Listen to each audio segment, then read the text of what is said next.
What makes a company successful? It's not just the products or services they offer, it's the culture they create. Today we will explore Edgar Scheins' culture model and how it can help organizations create a positive and effective work culture.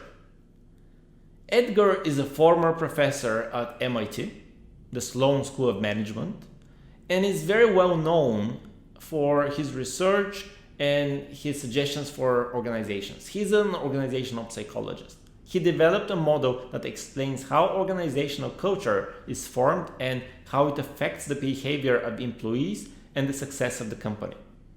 Scheins' culture model consists of 3 layers: artifacts, espoused values, and underlying assumptions. Let's take a closer look at each layer. The artifacts layer includes the visible and tangible elements of a culture, such as the dress code, office layout, and company logos. These artifacts are the easiest to identify, but often the most superficial.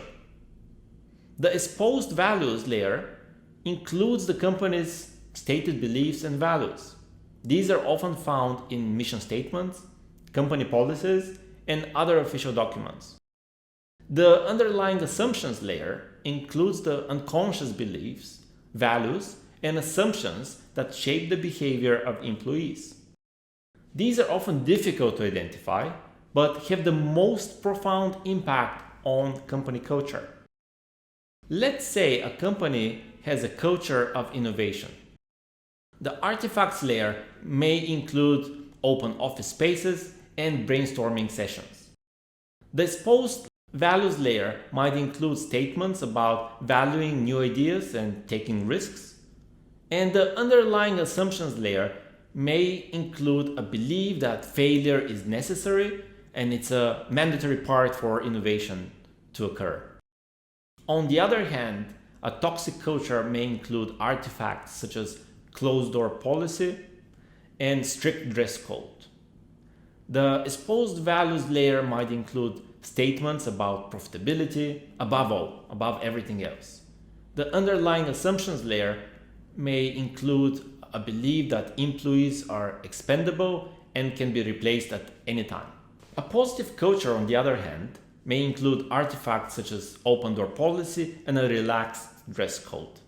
The espoused values layer may include statements about work-life balance and employee well-being. The underlying assumptions layer might include a belief that happy employees lead to a successful company. By understanding Scheins' culture model, organizations can identify their own cultural strengths and weaknesses and work to create a positive and effective work environment. Thank you for watching this video. If you found value in the video, please like the video and perhaps consider subscribing to this channel. This is all from me for today. Peace out.